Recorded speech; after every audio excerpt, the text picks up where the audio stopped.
Hello, everybody. Good morning, good evening, good afternoon. Today, what I am here to do is show you guys how to do everything that you want to be able to do to make your game look good, or in other words, how you want it to look. I get a lot of compliments on my graphics when I play, and a lot of people ask me how I do it, and they ask me how to make post-processing filters, they ask me how to do this and that. And I will be honest, if I were to explain this to everybody individually, all in one go, every time I got asked, I would never have any time to help anybody do anything else. That's just the truth. So today, for those people that want to learn what these settings do and learn what I do and just go ahead and copy that and take in some information that is going to solve your graphics problems, then watch the video. And what I mean by watch the video is take this 15 minutes or so, go grab your favorite drink, go grab a snack, go grab some popcorn or something, and sit back and watch what I do here and just listen to me tell you what I do and why I'm doing what I'm doing. For example, most people will see right away I have 512 by 512 reflection resolution at 6 faces per frame. That's one of those little examples. I do that because it's better for me to have fast reflections that are up to date at all angles all the time at a lower resolution as long as it still looks good, whereas 2048 reflections is almost like double full high def, and it's not something that you need to have while you're racing or cutting in through traffic. You're not noticing the fidelity of those reflections big time. That's the reason why I have a good system now and I still run very average settings. That's the whole reason behind it. There's no point in playing it under 60 FPS if you can get more than 60 FPS. So now let's go ahead and talk about how to change your post-processing filter exactly how you want it. You see I have my very own up here that I made, and we're going to show you how to make sure that it still has good performance. So first things first, go ahead and copy my AC video presets and my CSP presets. The links are in the description, but make sure that you save yours first in case you don't like mine. It's important to know that when you do change into my settings, you are going to have things that are different, such as your chase cam or some other settings in game. Your lights might be a little different. There's going to be some types of differences in your settings compared to mine that you will have to come back and figure out and change. Don't worry too much about it. That's what it is. That's how, I'm telling you that now. So when it comes to it, you don't have to work too hard to figure out what's changed. You just need to know that things are going to change. So we'll leave this how it is. If you copy these settings and you are getting bad or worse FPS, come into here and take off extra effects. I know a lot of people don't like to do that, and if you don't want to take off extra effects, disable everything that you are not using and only keep what you want extra effects on for. Extra effects is still going to allow for a second game rendering pass, and it's still going to be very demanding. This is one of those settings that, depending on your system, you will want to change. So what we're going to do here is we are going to go ahead and load into a server, and I'm going to start from default settings on SOL and default settings on a post-processing filter. One thing you need to do is make sure that you have all of your SOL weather stuff enabled here, and that down in weather effects, you are on SOL 2.2 and you have SOL as your weather script. One thing you'll note here, it doesn't matter, but I reinstalled Windows. I just haven't updated to the newest version of SOL yet. Doesn't matter, don't worry about it. Everything is still going to be the same when it comes to joining the server and getting the settings that I want.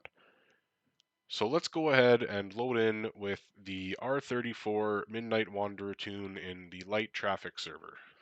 Gonna go ahead and load in here. So keep in mind, I am going to be teaching you from default to realistic settings, in my opinion, how I do it, what I change, a full walkthrough. This is going to be everything in SOL that I change and everything in the post-processing filter that I change. Another good thing to note is that you should most likely have different post-processing filters for different times of day. Myself, I've only gotten around to making one so far, which you'll see here when we load in. If you do want this post-processing filter that I have, I can share this one as well in the description. But again, don't expect to just come to the video, copy the settings, put the post-processing filter on, and be amazed. You know, there's more to it than that because everybody's different. Everybody has a different feeling here. Like right now, my stars and stuff aren't correct, but everything else is all right. So this is an example of my filter at nighttime. It doesn't look the greatest at nighttime to me. That's just my own opinion. It's not a nighttime filter. So what we're going to do here is I'm going to change the time in the server to something a little earlier. Let's say about 3 o'clock in the day. And this is what we have right now. It's still too contrasty. It's still not the most realistic. It's still not exactly how I want it to look. So let's go ahead and let's just go and hit SOL config and reset this to default settings. So as you can see, my game is completely different now, and that is the difference from my settings to what they are now. So how can we get some better settings? How can we customize this to make this look more how we want it to look? Well, let me just move my car up here and let me show you what we're going to do here to get this game to look a little better. Alright, so when you're in SOL config, the first thing that you want to do is go ahead and put the quality to 100%. When you're moving in big values, you can hit the red bar down here somewhere to change that value. And I always put my render per frame to 60. And for now, we'll leave that alone. We are also going to leave performance alone. And we are also going to leave this exactly how it is right now because we're going to be going into a post-processing filter to change some of this stuff.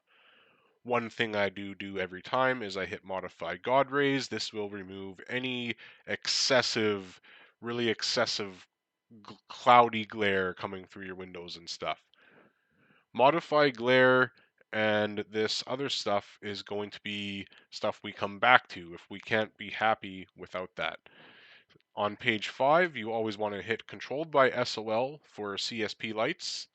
This will make it so you can control the brightness of different types of lights rather than it being over bright right out the game. So we're going to go ahead and hit that. And by default, it's always good to use about 150% multiplier across all of the lights. Smog should be removed. You'll notice that the game gets more blue when there is less smog, but do not worry about that because we can fix the overall color of the game. I always leave my blue preset at 1 and my blue strength at 100%. That's just going to have to do with how blue the sky is. It doesn't make the biggest differences in the world, which is why I don't touch it. Also, having the smog off is what's going to allow you to have stars and see all of your stars. The HDR multiplier is also something that we're going to come back to, which is a good way to have a difference in the weather, buildings, sky, clouds, lights, and ground. As you can see, it makes a huge difference, but right now, we're not going to be looking for that to affect anything. So we see our sun up there. It's always important while you're doing this, you know where the sun is. And we are also going to leave the clouds alone right now. For me, I like to make my sun bigger. I like to run about 400%. And while we're on the topic of sun, I'm going to skip up to the nerd sun page. I'm going to increase the AP underscore level percent of the sun, which is going to make it brighter and brighter around the edges, which will emit more glare by having a little bit of glare on the sun. When we get into the cloud section of this, it's going to poke through the clouds and look pretty realistic. I'm also going to put the sky bloom at 75%.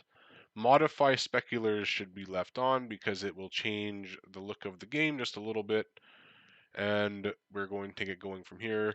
So I just kind of feel a little bad for these guys. I don't know if they're waiting for me to cruise or if they're trying to talk in the chat.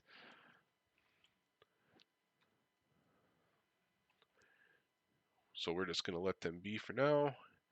The sun color balance percent in here is a really big one. As you can see, what this does, similar to the HDR multiplier, this will make the sun more and less apparent where it should be. The shadows in return for this end up being a little more blue. So let's fix that. Let's do about 150% sun color balance. We'll put the AO visibility to 75%. I find when you're at 100, some things where shadows are get a little too dark. Obviously 0 is way too bright on everything. So let's run this at about 75%, and this is known as ambient occlusion for those that don't know. Night light pollution, I always leave on. That is going to provide a general lighting effect of the sky and air around the track at nighttime specifically. Reflection saturation, I always turn this down a bit. What happens with reflection saturation is that shows color of things that are reflective. For example, if you are running purple clouds and your reflection saturation is very high, then on the reflection on the windows of your cars, it is going to be super bright and purple. Where if you take saturation out, the clouds will start to get more gray and show less color. So depending on the color of the clouds in the sky, you want to have a different reflection saturation. I find 60% is always a very good um, start and usually a very good overall setting. So now another thing I like to run is I like to change the sun intensity factor in the sky and stuff and how much sun is being emitted. But first, one thing we have to do now that we have everything up here and we're getting into fixing the colors and fixing the clouds and making it look more realistic, we need to go into another setting and turn fog on, which is on page 18.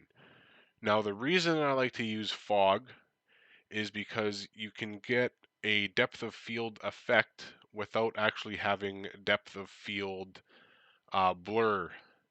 So anybody that uses depth of field and knows what depth of field is, you'll know that in the distance it makes things blurry to simulate depth. I use fog to do that because in real life, in populated places where there's lots of vehicles and lots of things happening, you do have more natural pollution in the air. So for me, I like to just go ahead and throw a bunch of fog settings up here.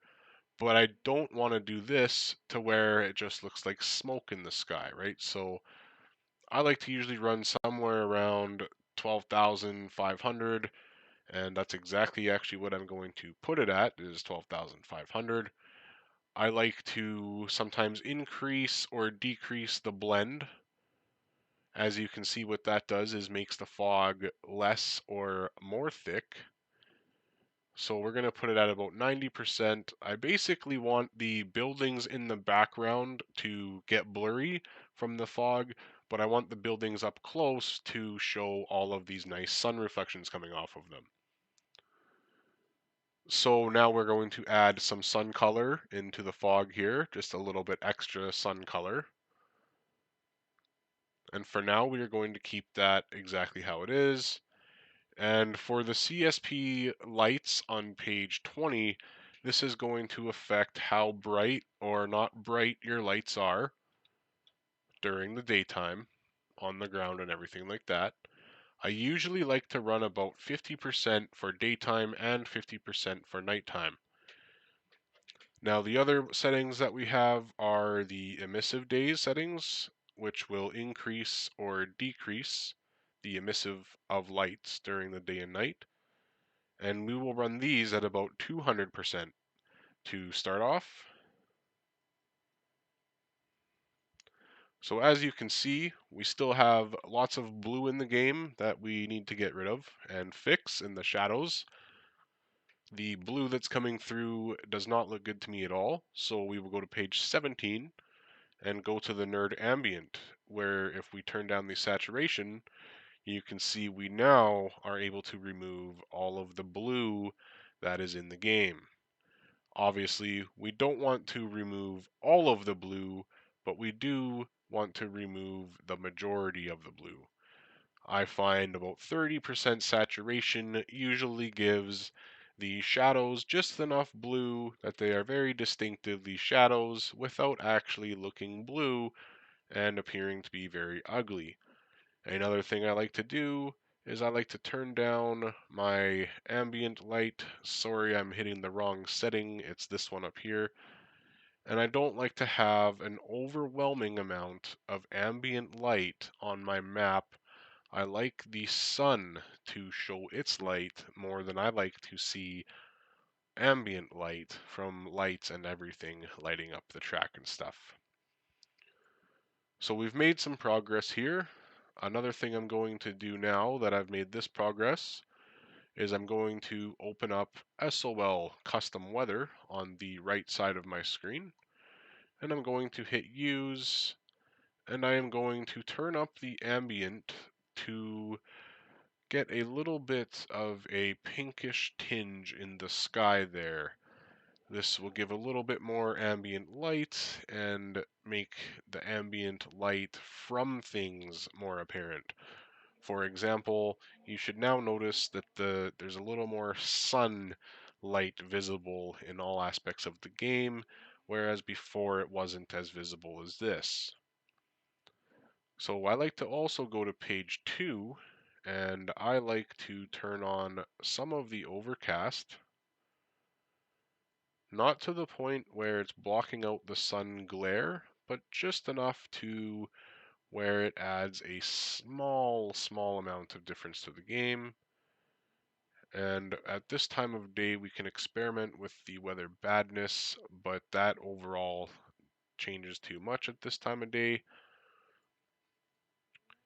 And that's good for the custom weather section there for now. Now, one other thing we should also test out here is we should put on some sort of clouds into the server, because most people will have clouds while they're doing these types of settings.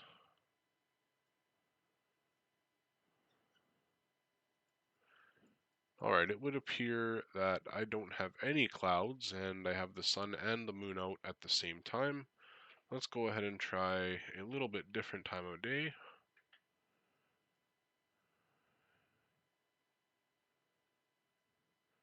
And let's go back to the same time of day that we were at.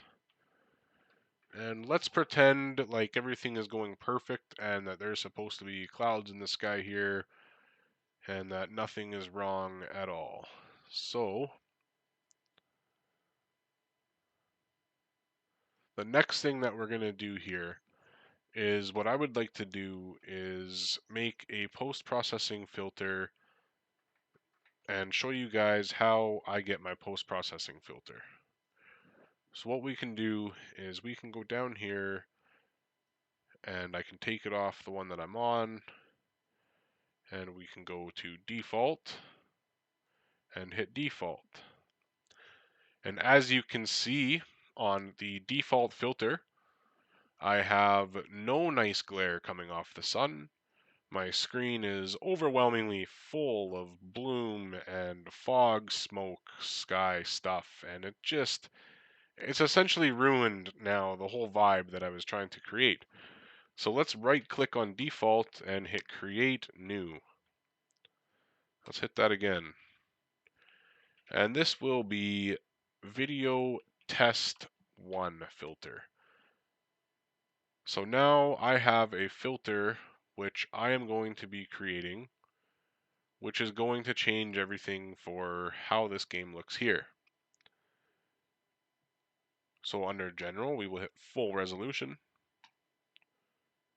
Under color, we can come back to this, but this is where we are able to use different types of color grading. We are able to change the game color from light to dark, warm to cold. We can add this setting here, can change brightness.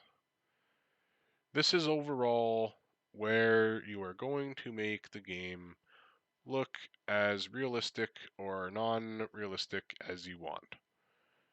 So for right now, I'm going to keep everything on this setting, and I'm going to go back to default. If I can find default here, it's not actually doing anything. I don't have it enabled, so I'm not going to worry too much about that. Auto exposure we will leave alone. The tone mapping we will leave alone. We will also leave this alone, and we're going to disable chromatic aberration. What you'll notice is things in the distance are now going to be much more clear. Chromatic aberration uses a little bit of, I would say, distortion and blurriness to replicate smoothness, and I don't think it does a very good job. I'm going to add about 25% of this setting, which is going to create a little bit of darker edges around the whole entire screen. It's not noticeable enough there, so I'm actually going to go for 50%.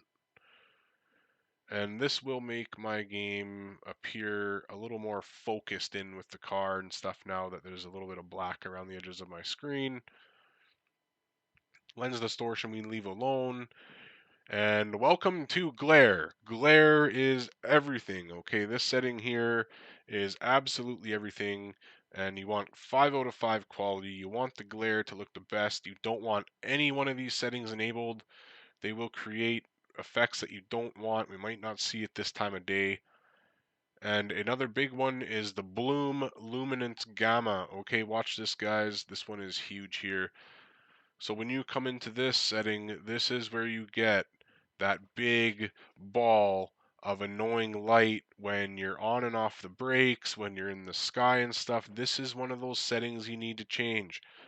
I always run mine at around 1.6, 1.7, and it's going to give me crispy, beautiful brake lights that I don't have to ever worry about just getting so unnecessarily poppy and annoying and filling my screen. This is your ultimate fix for your lights, guys. In the glare setting here, the luminance setting, look at this. I can make my glare as bright and illuminated or as little as I want. So if you want to have absolute total crispiness, there it is. Absolutely totally crispy, absolutely totally blurry, and somewhere right in the middle. This is huge. This is the biggest kind of things you can do for your post-processing filters. This is kind of a must know, a must use, and a must understand that it is going to fix your lights almost every single place of the game. Now check this out. This stuff right here, guys, is so important that it's not even going to matter if I go to nighttime right now. Let's see what's popping off with my game.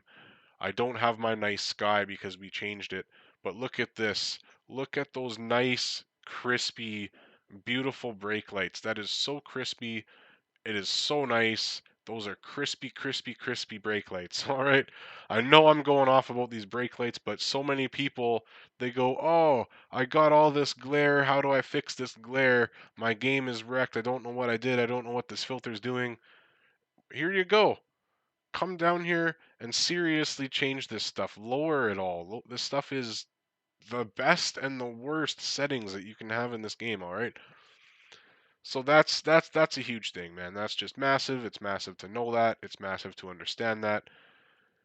Another huge thing in here, guys, is this is the same place where we get this star settings going on our glare. Do you want to have a little bit of star settings on your glare? Do you want to have a ton of it? Do you want really long stars, really short stars? Do you want to have epic 20 streak, 16 streak stars? You just want to have 2 or 3 or 4 star lines? This is where your lights get life. This is where the game becomes the game. This is where you do what you want to do and make your glare how you want to make it. This is what you need to do. And I can't stress that enough. You need to come here. You need to do this stuff. You need to get this glare fixed. You need to turn down and up the star luminance. You need to turn up and down the star length. It's everything.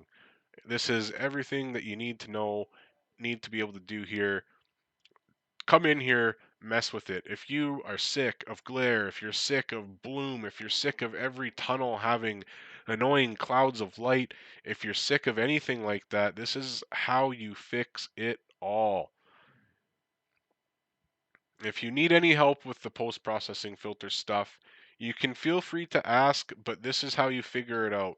You come in here and you just start turning settings up and down and you just watch for what they do, right? You start turning it up, turn that up, turn that up, turn this down, turn this up, and you can see how you can make your game look good or absolutely ruin your game. So that's how you do it, everybody. This is the important stuff that you need to know. I don't use depth of field. I don't need to have that up. Enable sun rays. I want all that on. I keep everything here pretty much the same. Your post-processing filter is going to get better or worse with color, glare, vignetting, turning off chromatic aberration, and messing around with everything that you see here in all of these settings, because everything here is going to make your game do different things and look different. So come in here, don't be shy, mess around with this stuff, and I am going to send you settings that I do have if you want to use them, but this is what everybody needs to do. This is how you learn. This is where you come to change all of your settings and fix everything wrong with your game. I hope that makes sense, everybody. I hope everybody is able to now get a better quality game and have their game look how they want it to look. It's not about what you got, it's really not. It's all about how you set your game up and how you want your game to look. Have a great day, everybody. Don't hesitate to join the Discord if you need help. This video took forever to make. I went over a bunch of stuff that I think is very useful for everybody to know. And there's no reason to go pay somebody a bunch of money for a post-processing filter. This is the knowledge you need. This is how you make one. This is how you change it. Go make 6, go make 12, go make 20. Go crazy, go customize your game and save a bunch of different presets for a bunch of different times a day for a bunch of different servers you play, and never let yourself get bored of the game and go, oh man, I can't have my graphics look how I want them to look. Yes, you can. This is how you do it. Have a great day, everybody.